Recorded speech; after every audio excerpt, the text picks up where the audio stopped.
Hello everyone, my name is Rebecca and welcome back to my Pixel Quest, where we're in the fourth case of this blind playthrough of Ace Attorney Investigations, Miles Edgeworth, and currently a very young, adorable Miles Edgeworth is arguing about the basic kind of initial presumptions of this very odd courtroom murder. With an extremely, a little baby Francisca, 13-year-old Francisca. And even though they're competing slowly through this argument, we are uncovering some of the more interesting questions and facts about this case. I'm very, very, very much enjoying this one. This is a really exciting case that I think is going to start to wrap all of the cases that we've played so far together and get us further to the bigger picture. So I'm really excited about how this is going to unfold. So Francisca, I simply think that you ought to think a bit more outside the box, and that it's even clearer now that the incident started with Mr. Faraday's murderous intent. She sure bounced back quickly. She did. An explanation won't be enough this time. It's going to take some very decisive evidence to prove her wrong. What happened? Part 2. It was just chance that Mr. Faraday's body fell on top of Mr. Earl's. This is very hard to imagine. The two bodies fell into a pile, which indicates that they attacked each other at the same time. It really doesn't matter in the slightest. Oh, well, this one is definitely going to be the distance thing. You know, you need to be close to someone to stab them, but the gunshot happened from further away. It really doesn't matter in the slightest that they fell in the opposite order. Okay. Excuse me. I just know that Francisca's explanation isn't absolutely correct. All I have to do is find a hole in her logic. Once I do, I can then present her with the evidence that proves the contradiction. Thank you for that basic explanation, Edgeworth. We're in case 4. I know you're just starting out, but we're in case 4. Have some consideration for us. It was just chance that the body fell on top. The two bodies fell into a pile, which indicates that they attacked each other at the same time. I think this is probably where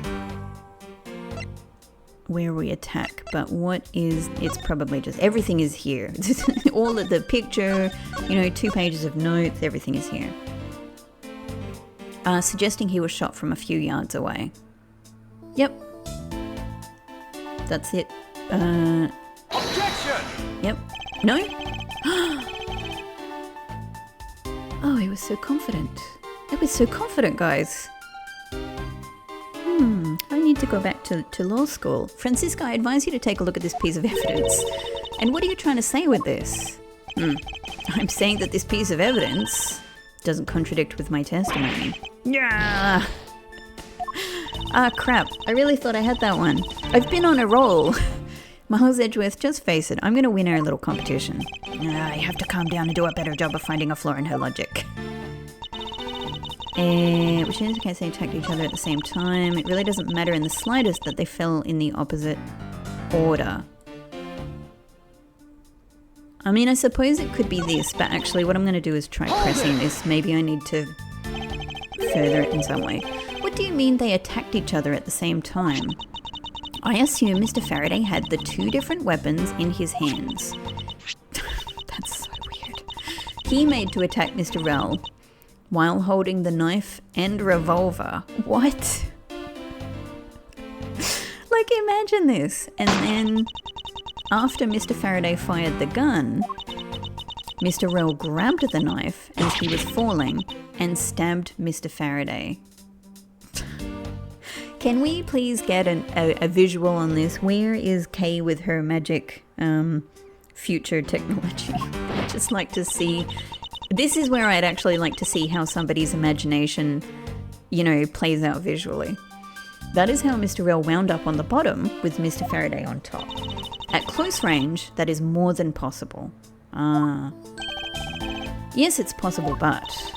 Well, if you have any other ideas, then show me what you've got. I did. Oh, I will. And to that extent, I'd like... Appending statements. I'd like for you to append what you just said to your testimony. I don't see any point to that, but as you please. The fact indicates that they attacked each other at the same time from close range. There we go.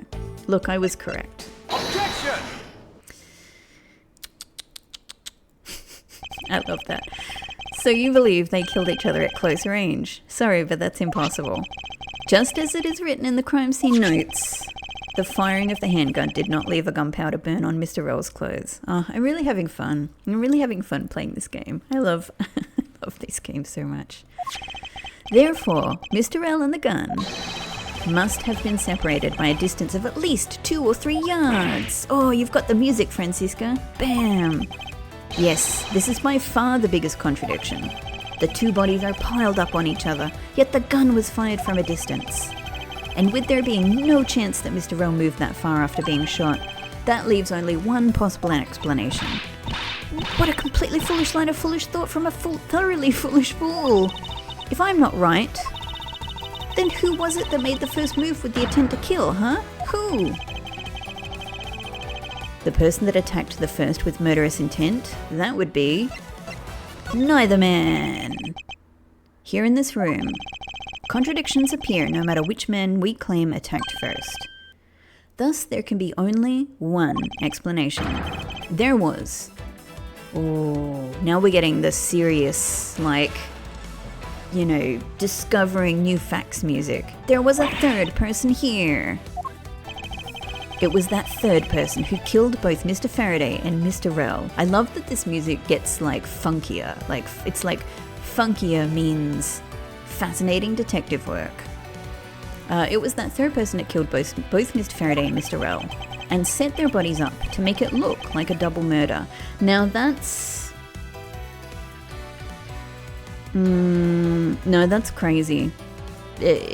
What I was saying before is that it could be that a person somehow orchestrated at least one murder from outside the window. You know, they could somehow shoot a gun through the bars. That's perfectly imaginable in some way. Faraday was shot, and sorry, not Faraday. Mackerel was shot, and then thinking it was Faraday, he then stabbed Faraday, who died instantly. But if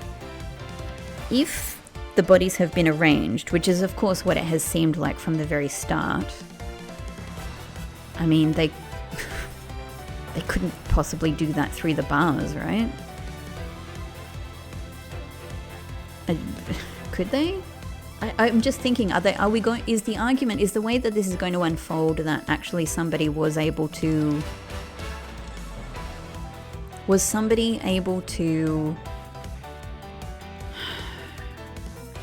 manipulate the bodies somehow through the bars, like with one of those long, those long plastic grippy toys, that you get, that it's got a kind of a mechanical grippy hand on the end, and then there's a long stick and a mechanism that you can use to maybe they didn't use that, but you know what I mean? Like, did somebody manipulate the bodies from a distance somehow, still from outside of the bars?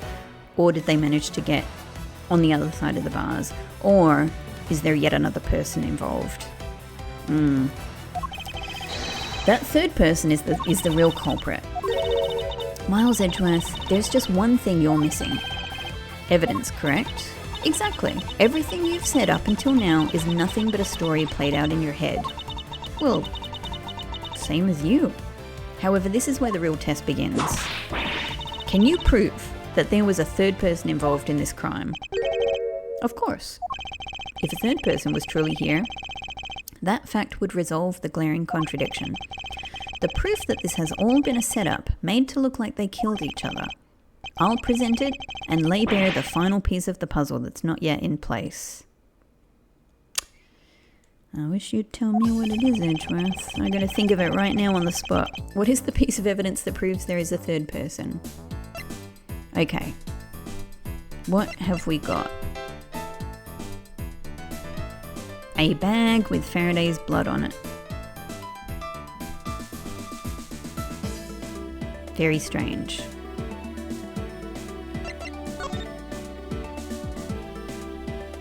Let me have a look at what it says about his death again. So we know he died instantaneously. Cool. Rel didn't die instantaneously. It's possible he was alive for a little while afterwards. I'm sure that will matter.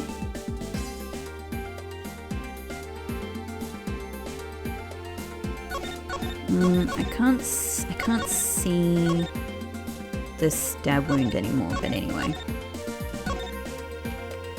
Time of death, approximately 4 p.m, discovered immediately after a gunshot was heard. So we know that we can assume that the gunshot and the death associated with the gunshot occurred, very close, right, very shortly before the discovery of these two. But that doesn't mean that the stabbing is also the same. I'm just thinking, is it possible that the stabbing occurred much earlier? I don't know, but then again, that would come up in the autopsy report, right? So maybe that's not the thing. Handgun found in Faraday's hand. Bullet that killed Rel was fired a few yards away. Oh, it's interesting. I think I presented this before, and maybe I could have presented that. I wonder if both of them would have worked. This guy has a quality nib, Francisca. Isn't that all the evidence I need to show? The reason I was thinking about the blood before is because of this bag. I was thinking, was this blood actually... No, but it has blood on the outside of it.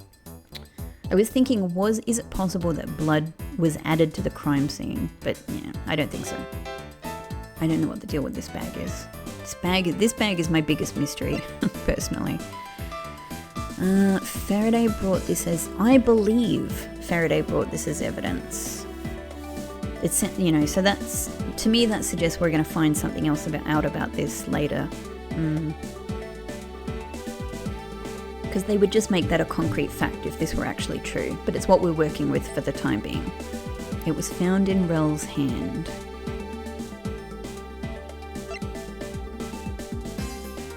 Was in hall on guard duty. Other than gunshot, didn't hear a sign of a struggle. This has nothing to do with anything yet.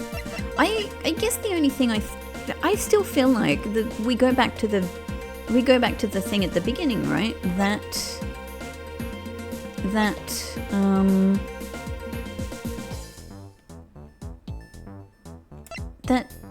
a gun has been placed into this guy's into the incorrect hand. The fact that this has been set up.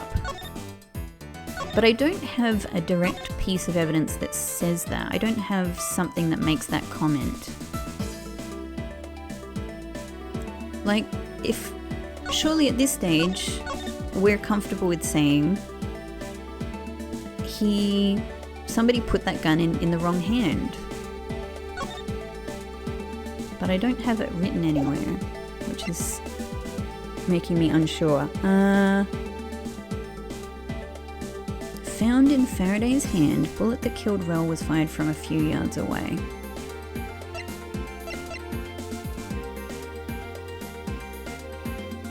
Has his blood on it. This bag is so weird. This bag is really weirding me out.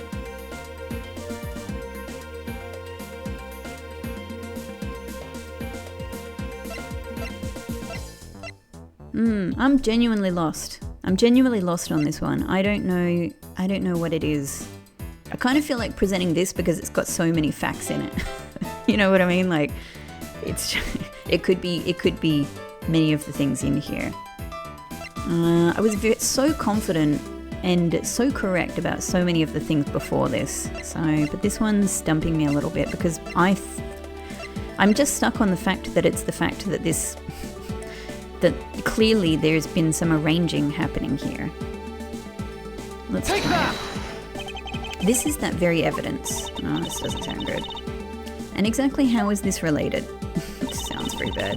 Do you think you could explain it to me? I mean, I could try, but you wouldn't understand, Francisca. There is no need for an explanation. That's possibly what he said. Well, I have no idea how it's related, so could you please explain it to me? Yes, well, let me guess. You can't explain it, can you?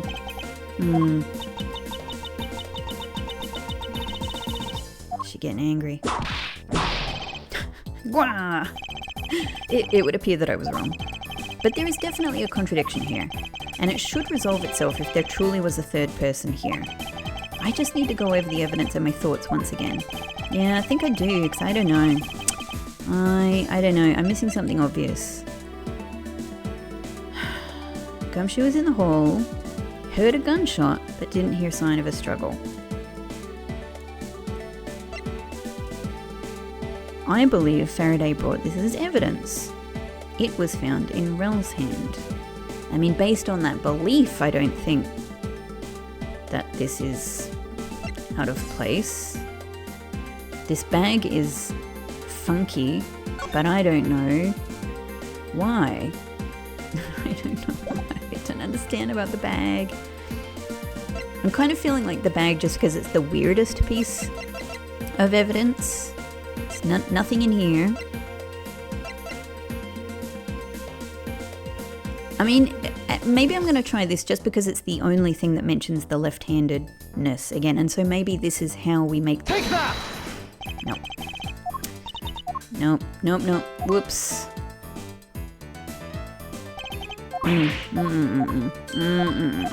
Alright, wasn't that.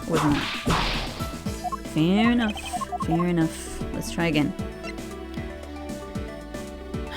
The handgun. Found in Faraday's hand, bullet that killed Rel was fired from a few yards away.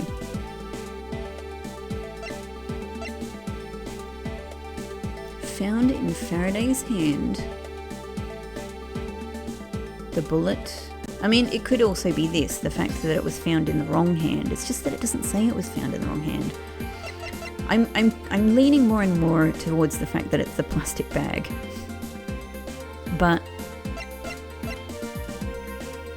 I'm so weirded out by this bag. But let's try this, because it's... Oh, it's both of them. Ah. I had 2 chances to get this right, probably. And the gun in Mr. Faraday's hand, and the plastic bag with his blood on it. These 2 items point to the presence of a third person. How so? Recall Detective Gumshoe's testimony. I was in the hallway the whole time, but I didn't hear a single peep of a struggle. If there wasn't a struggle in this room, then there shouldn't be any plastic bags on the ground.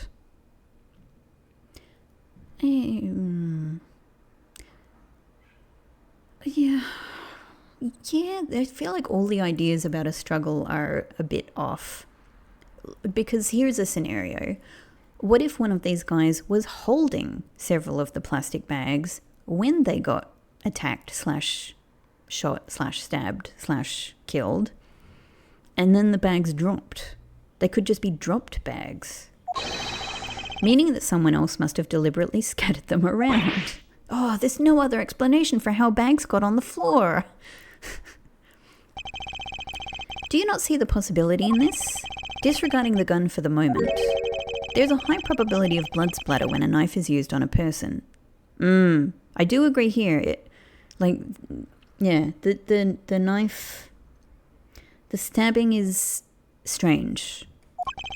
If the culprit held the knife with a plastic bag or... I hadn't considered that. Because wouldn't the bag be kind of crumpled? I know it's a plastic bag, but like if you held it around a knife and stabbed someone, it wouldn't look all neat, right? I don't know. Maybe all right. So maybe we ignore that. It never occurred to me. It never occurred to me for a second that that's what could be going on with the bag. Okay, so that's an interesting explanation for why the outside of the bag is covered in blood. I mean, I was kind of thinking in that direction, I suppose, because I was telling you guys that it seems like, somehow the bag has been located close to the wound, but I didn't consider it was wrapped around the knife for the stabbing. But that then points away from the third person remaining outside of the room.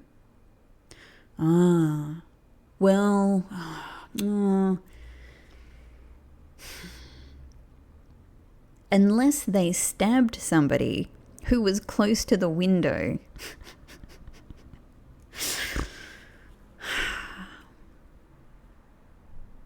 And there's, again, I won't say any details. There's a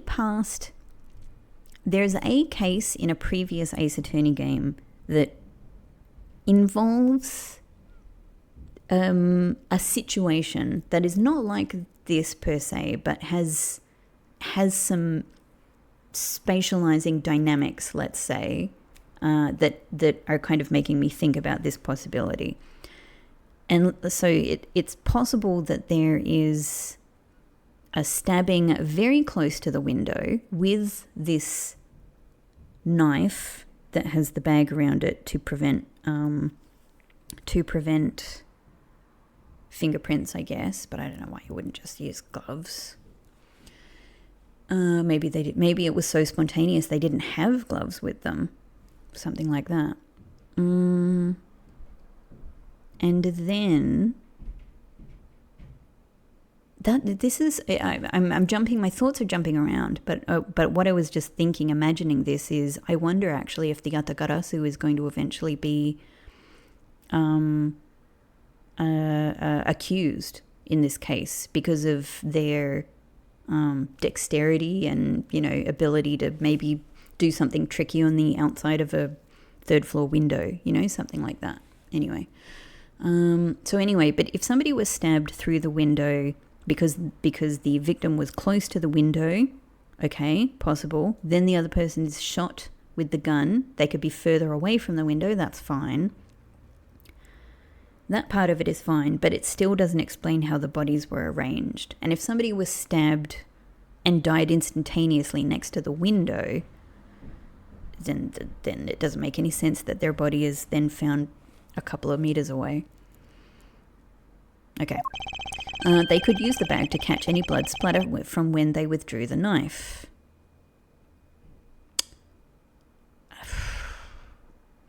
Yes and no. It seems a bit... So he's suggesting that the bag is actually used to prevent splatter. I'm trying to picture how you could do that. How could this bag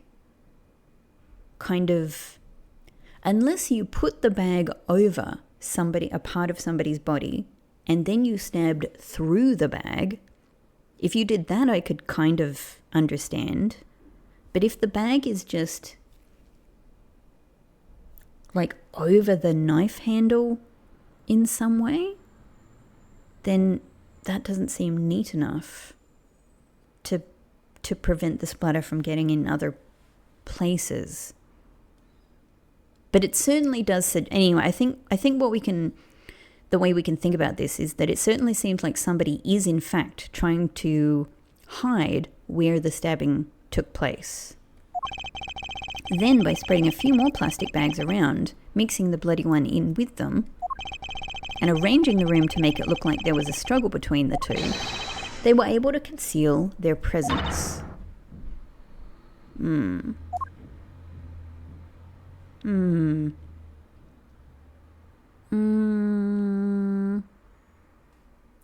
It's very strange. I don't know how somebody thought that throwing several of these bags around with only one of them completely covered in blood was going to look natural. Anyway, looks like we've still got a long way to go in this investigation. That I agree with. Yes. Objection. The other point is that if these bags were genuinely all the way over here on the side, if this bag wasn't brought in from outside, again, this is something that needs to be done from within the room. Look at this guy. So, first off, yay, my favorite character is back. And secondly, look at this judge. It's so funny to see a judge walking around. We never even normally see like anything below their chest level. Really, mainly we don't see anything really below their like shoulder and beard level, I think. That is so funny to see them walking around. Mr. Bad, I advise you to place Detective Gumshoe under arrest.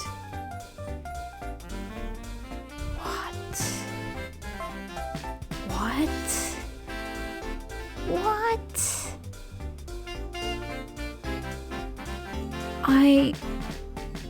No, Gumshoe. What? That's what I was saying, Gumshoe, except much more quietly. Like, I'm shocked. I'm shocked. So we're gonna have to defend Gumshoe? Huh, that's interesting. If Gumshoe's going to be kind of one of the main accused in this case, and then we, well, you know, maybe technically we don't defend him, but we, you know, prosecute the real criminal and get him acquitted. I mean, that would explain a lot about his, you know, his love for Edgeworth. That's how many friendships, in fact, how many lifelong friendships in this game series have been forged. What's the meaning of this? Ha, looks like you're not mad enough to discipline your own subordinates. Don't you dare. That detective claims he was there, standing in front of the door the entire time. But I have it on good authority that it was all a giant lie. Miss Yu, I ask that you please explain that last statement. I'll let His Honor explain it himself. I saw it with my own eyes, I tell you. Okay. I mean, obviously this, like in our last case, with one of our witnesses in our last case, Old Bag, this could just be a mistake, but also, like many witnesses through this game, it could be that this judge is doing a sneaky thing here. It would be so interesting to put a judge away. Imagine if our first case, Edgeworth's first case as a prosecutor, is putting a judge away. Oh my god. During the recess, there was a period of time when there was no one in the hallway. You know what? Our little Kay came and got change from us. Well, actually, no, she gave us change and she got a note, which is really weird. But anyway, she obviously has used this with a vending machine, which is right outside this room. So Kay is going to be a witness. But anyway, I don't know why I'm so sure of that. But yeah, anyway. I'm jumping ahead. Let's hear what he has to say. During the recess, there was a period of time when there was no one in the hallway. What? See, Mr. Bad? So I ask you, why would a detective who was supposedly doing his job the whole time... Oh, well, look, there's an explanation for this. He's just a bit not great. He's just a bit not great at what he does. Want to fabricate such a lie? Gumshoe, Did you kill Faraday? Bad. Is that really the question you should be asking? I just noticed that there's a weird little white spot on the back of Detective Bad's jacket there. Like, there are other spots that... Maybe it's just a hole and we're seeing through to the floor. Yeah, okay. It's just weirdly white. No, of course not, sir! It would appear that the one who set this whole crime scene up is that detective, which basically renders his testimony a complete lie and wholly invalid. It looks like your perfect logic has just come tumbling down, Miles. Nah. I was in the hallway the whole time, but I didn't hear a single peep of a struggle. Was that statement really a lie? Well, we need to hear a lot more about this judge's testimony. Detective Gumshoe, you're now a suspect in the murder of 2 men.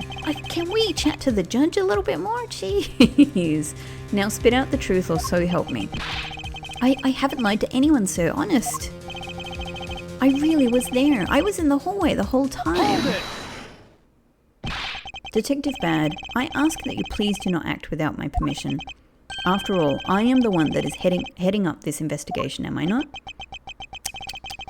Don't talk like you know what's going on, boy. I made Bad tut. Yeah, he wasn't actually tutting, but I gave him a tut. But now it's a tutting tete-a-tete. Now it's a tutting battle. All I want is for this investigation to run perfectly. Perfection is the only wish of a disciple of Von Karma, after all. Therefore, before you take Detective Gumshoe into custody, I'd like to set the record straight on something. And what's that? What should I ask Detective Gumshoe about? State of the hallway. Motive for the murders. I mean, maybe I should have tried just to see what would happen. Detective Gumshoe, I take it that no one else was in that hallway at the time, correct? Huh? Of course not, pal. You're being awfully defensive. Might you be hiding something from me? Watch your mouth, pal. You can't go around saying stuff like that about me without any evidence. I suppose you're right. I have no evidence at this point. I can't believe we're not talking to the judge and hearing more about how he even saw this person. But then again, if Gumshoe is right and there was nobody else in the hallway, then, where was the judge viewing from? Or was it security footage? Did they already say that? I've forgotten. Miles Edgeworth, how can you be losing a battle of wits with this detective? You're a disgrace. Yeah. Maybe I should ask about something else. Oh. Why he wasn't in the hallway. Detective Gumshoe, why were you missing from the hallway for a span of time? Look, pal, like I said, I was there the whole time, okay? But there is testimony against you that... Miles Edgeworth, why are you wasting your time with a completely useless question? The only logical reason as to why he was absent is that he was busy committing the crime. Anyone who says otherwise is a fool. Maybe I should ask about something. It's really motive for the murders?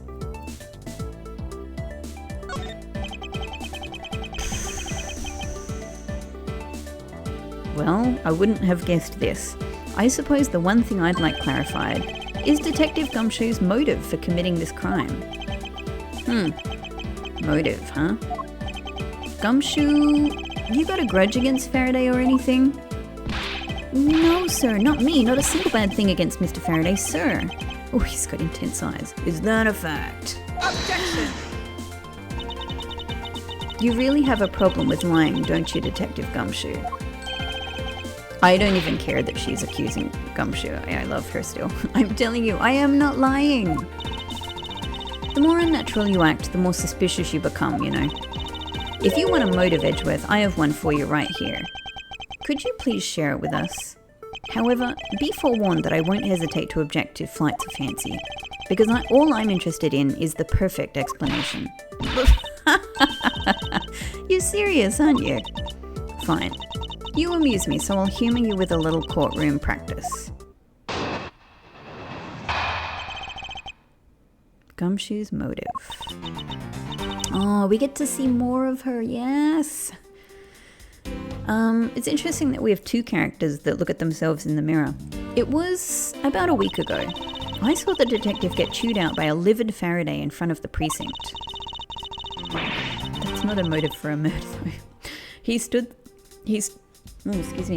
there super pale, and as Mr. Faraday yelled, "That's a salary cut for you, you nitwit." Oh my god, should we be worried if this is a motive for a murder? I mean, we threaten to cut his salary all the time. A brand new detective suddenly getting his salary cut. That's reason enough for a grudge. Well, how's that for the perfect explanation? You totally misunderstand me, pal. Just calls everyone pal. No matter how mad I get, I could never hold a grudge. Quiet. We can't trust anything you say. Sir? There's nothing wrong with the motive she proposed per se, but there are some gaps in her logic that need to be filled in. Ms. Yu's perfect explanation may not be so perfect at all.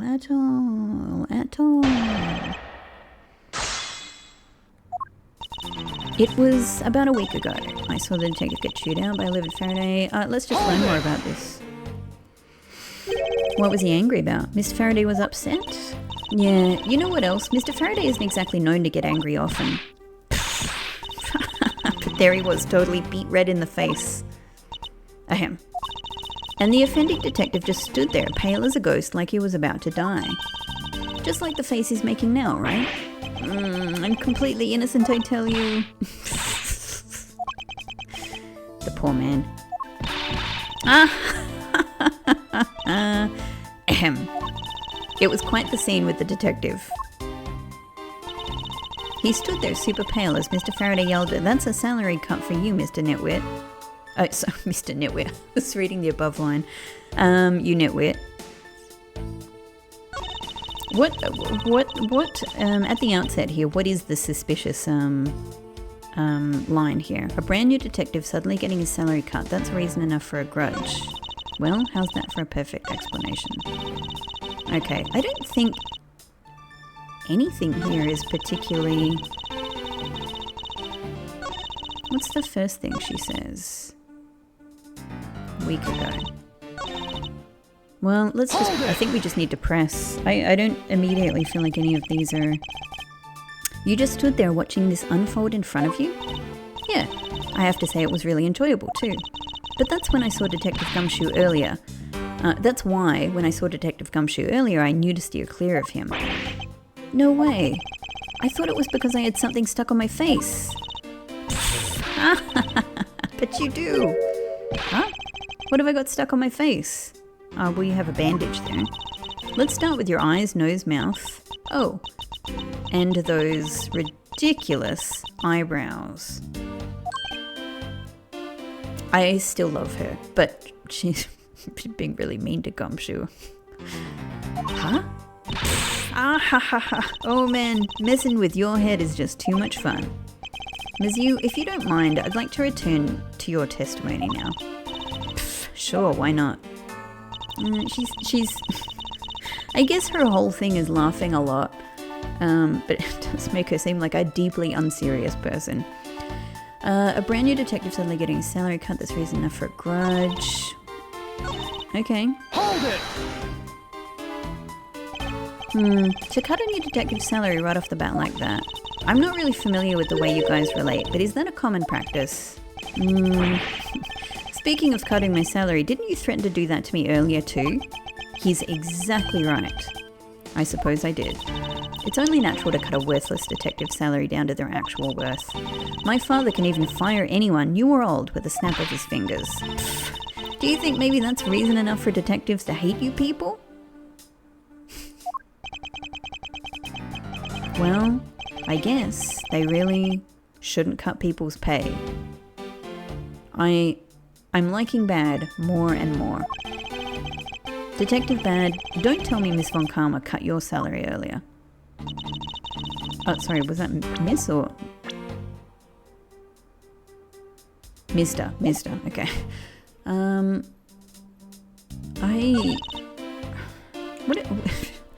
What do we have here? I'm honestly thinking it's the week ago thing. But when was a week ago? I don't even know. I don't even know when is now.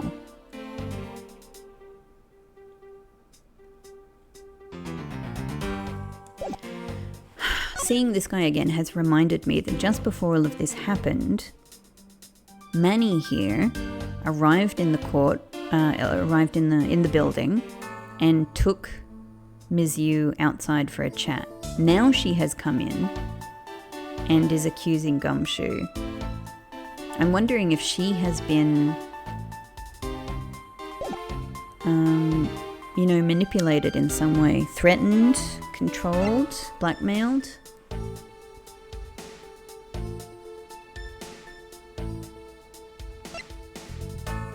This is how could any of this relate to what we're currently talking about? Fountain pen. Their ages. So it does say September 10. All right. So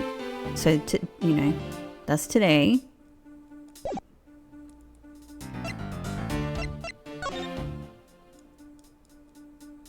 There's no visible date on anything here, and also this is from a while ago, right?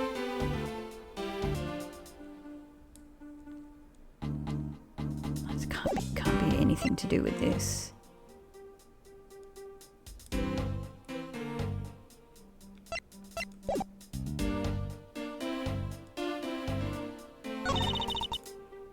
I'm going to go back and do this week ago thing. Hold it! This one is mysterious. A week ago? Then you and Detective Gumshoe are acquaintances? Pfft, no way. I only met him in person today. Then how did you know about Detective Gumshoe? Oh, I've seen him around before. Huh. I mean, this did get a little sound. You know, when we clicked on it, it got a little doo-doo sound, which does make me suspicious, but maybe this is one of those things where we need to press everything and then the story progresses. You call your explanation perfect? Aha, is it not to your liking? Unfortunately for you, it's just not up to my standards. Oh, is there something you want me to clarify in that case? Of course we should raise an objection. Alright, if you could clear this one thing up for me.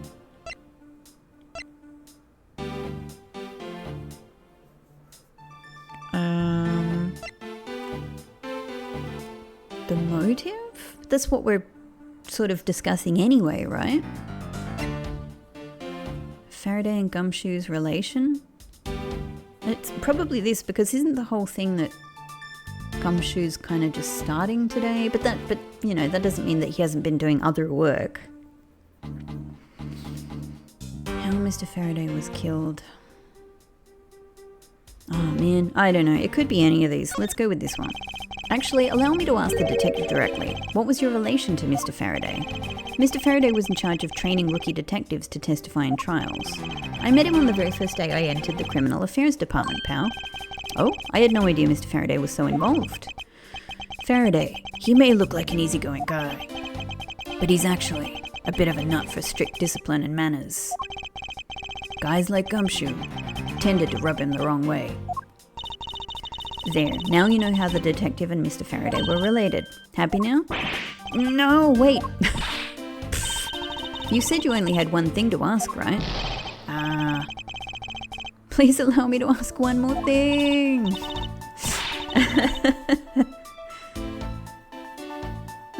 She's making fun of what we say, just like Faye did. Poor baby. Tell you what, I'll let you have another go. How's that? Thank you. Alright, if you could clear this one thing up for me, this second thing. Well... maybe we should ask her this, because I don't know how much she would even know about that right now. You still haven't explicitly established how Mr. Faraday was killed. Going senile already, Miles? Mr. Faraday was stabbed to death with a knife. No, not that. What I meant to ask... oh, bugger. How were the two men killed when they were in a guarded room? We're going to find that out very soon from Gumshoe at his interrogation, boy. Alright. Once again, I've gotten every... I've gone through all of the options and landed on the last one by process of elimination. Poor baby. Tell you what, I'll let you have another go. How's that? Alright, if you could clear this one thing up for me. And, notably, the motive for the killing has been the answer in both cases, and it's always the last thing I pick. I understand Detective Gumshoe's potential motive for killing Mr. Faraday. However, what about his motive for killing Mr. Oh, yeah, is that what it said? Whoops. I didn't even notice that. His motive for killing Rel? Like I would know. If there were no clear motive for both of the murders, then I doubt this incident would have occurred. Wouldn't you agree? And then it could be that Rel witnessed it, something like that. Is there anyone else who might have had a grudge against either of these two men? Or should we look into that ourselves? Oh, in that case, I have absolutely no idea.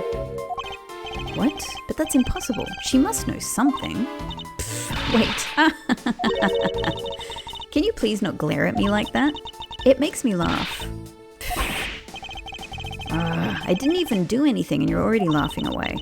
Well, anyway, the way I see it, as long as he had a motive to kill one of the two, this crime would have played out the way it did anyway. Oh? Would you care to explain your logic? And this time, please try to provide a truly perfect explanation. Perfect this, perfect that. Stop being so uptight, or is that a requisite trait for being a Von Karma?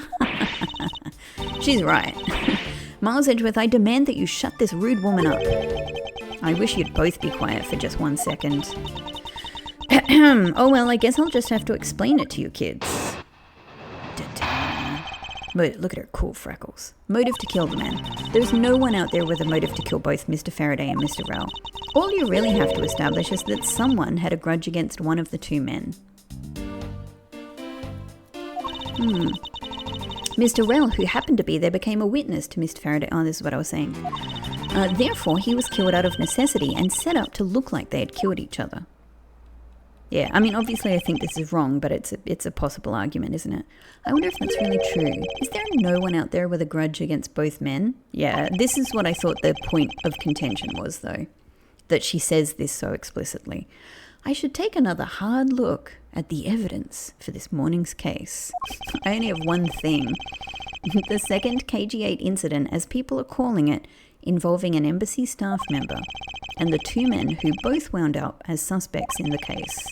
Is there something else I'm overlooking is there someone else I'm overlooking who is, I mean, Edgeworth has basically completely laid out the answer to here. Motive to kill the men. There's no one out there with a motive to kill both Mr. Faraday and Mr. Rel. Bam. So it's just this, right? We don't have anything else.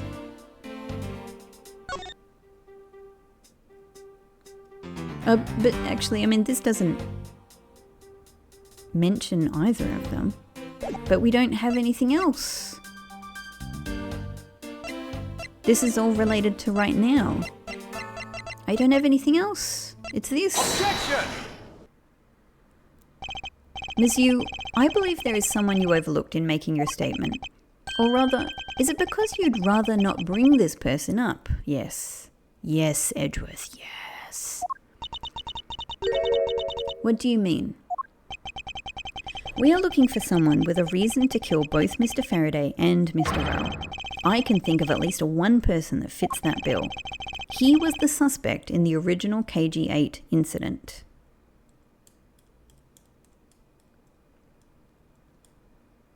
I'm even thinking if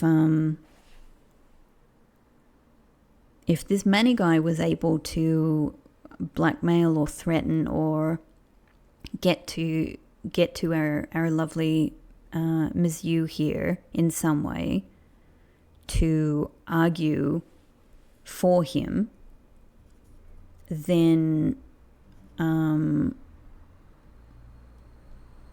maybe he could also manipulate her to taking part in this murder.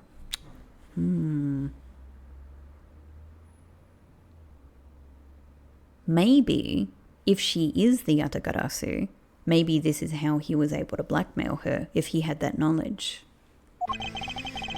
And a member of the Kodopian embassy staff, Mr. Manny Cochin. Maybe she's hoping that we'll see through her logic, her accusation here. That's right, the very man who came to visit you earlier out in the hallway.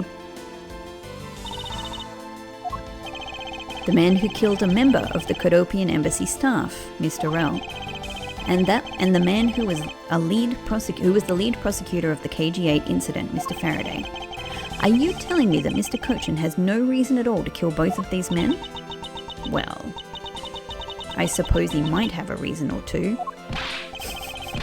You covered for me, pal. Yes, we did. Maybe you're not such a bad guy after all. Oh, it's the beginning of our love. Don't get ahead of yourself. You're still a suspect, make no mistake about that. The perfect evidence, the perfect testimony. These are the only things I wish to hold. But I didn't do it. You will stay under my authority and go investigate Mr. Manny Cochin for me. And remember, I will not be very forgiving should any of this leak. Yeah, I was just thinking to myself, I mean, we haven't really resolved things here. And honestly, we've still got to talk to this judge. Like, this is crazy. You want to investigate Cochin? You'd just be wasting your time.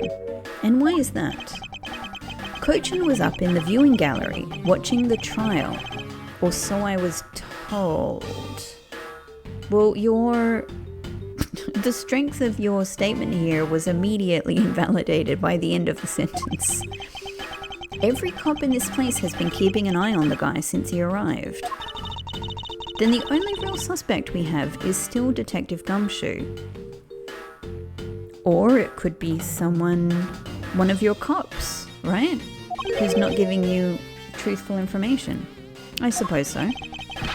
No way, come on Detective Bad, you gotta believe me, sir. I really was in that hallway the whole time, sir. I never took a single step into this room, sir. Okay, then are you saying there was someone else who passed through the hallway? No, there was no one else, sir. Then why should I believe you didn't do it? That is one incredibly foolish detective. Standing right in front of a crime scene all by himself. It's as good as a confession of guilt. I have to admit it's a bit strange.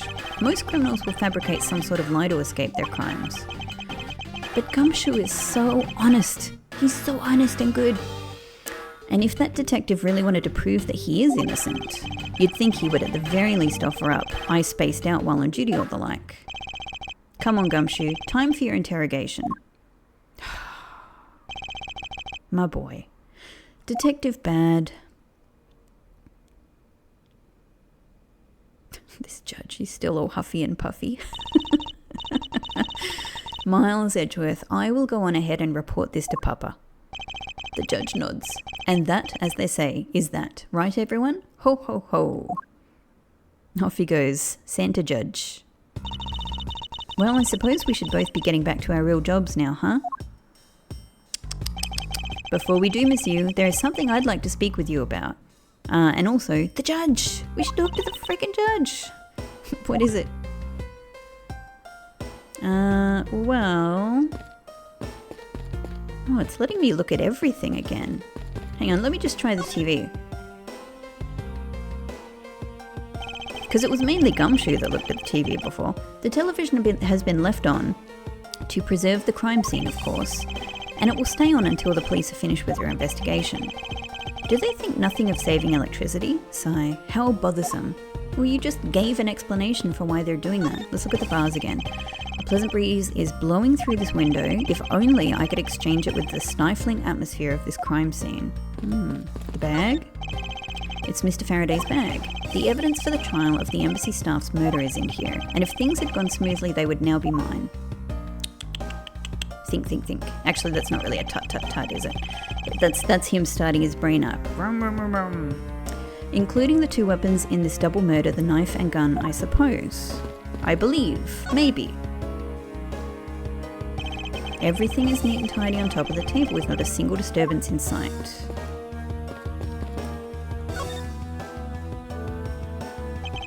To have set these two men up and make it look like they killed each other.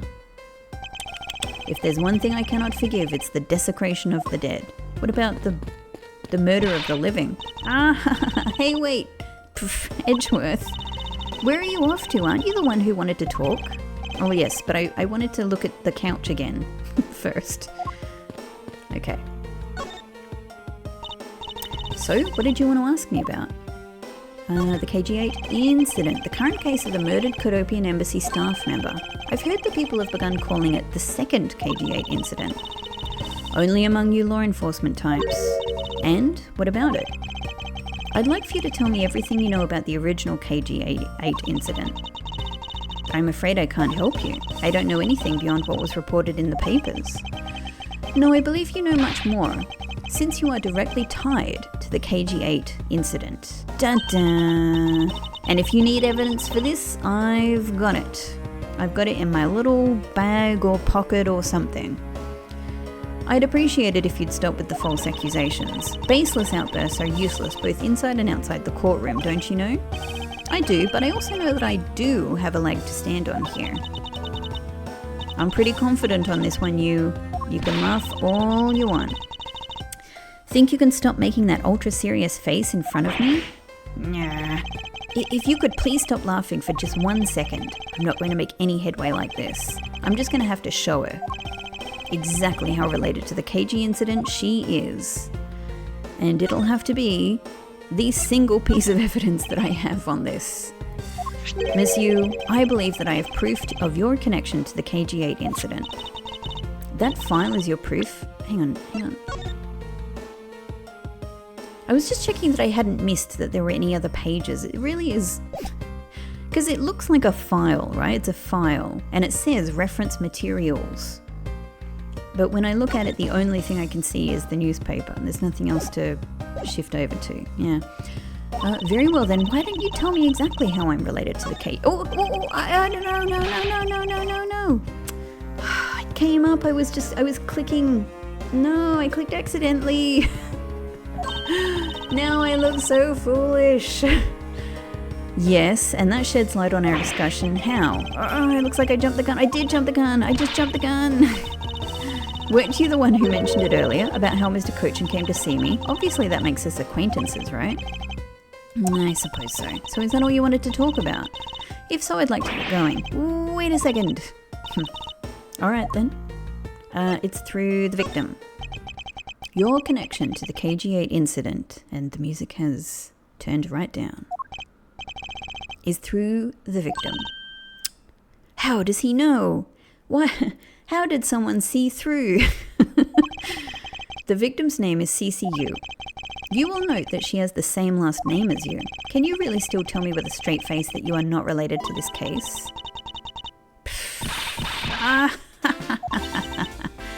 Sorry, but we're not related. What? Just kidding. You asked that question with such a serious look on your face that I couldn't help but...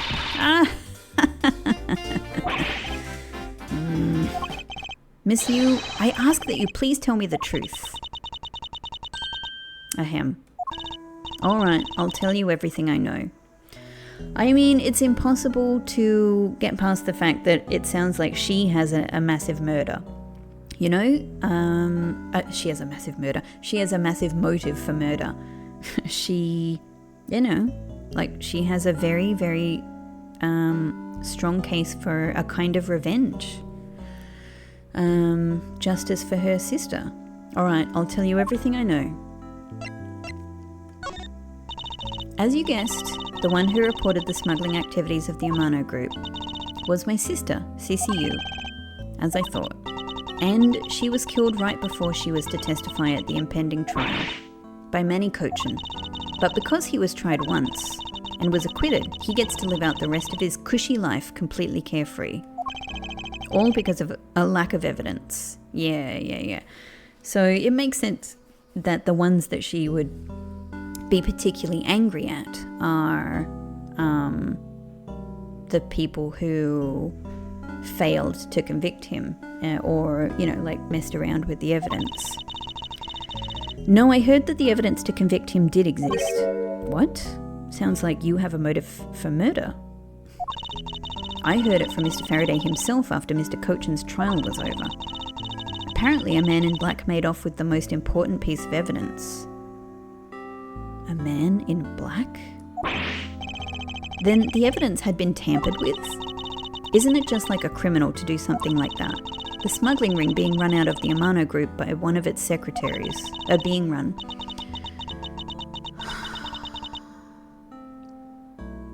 By one of its secretaries, do they mean our Colin Devore?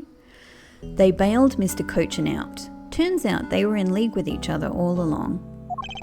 How big was that smuggling ring? Was it a large operation? I don't really know. Which is why I wanted to become the lead defense on this case that people are calling the second KG8 incident. So, kind of everything you've told me, monsieur, has been a lie. But I haven't learned anything new at all. I was probably expecting too much, I know. You mean you think his case has nothing to do with the smuggling ring? I don't know what to think.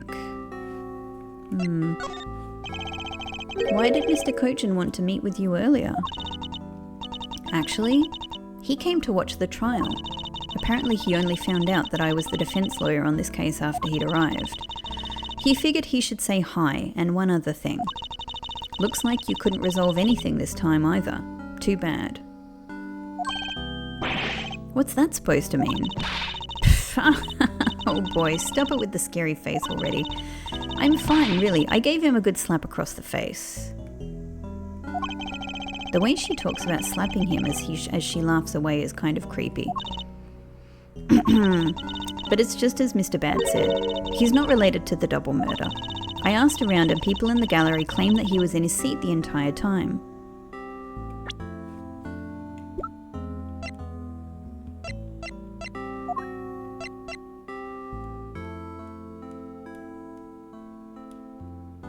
You know what? This guy looks like he has a fake face on, doesn't it? Doesn't that kind of look like a rubber face? So maybe he had somebody who put on a wig and a fake face to look like him. Maybe that's why his face is weird. Maybe that's what it is. Maybe that's what I'm putting that forward as a credible theory. I asked around to people in the gallery and claimed he was in his seat the whole time.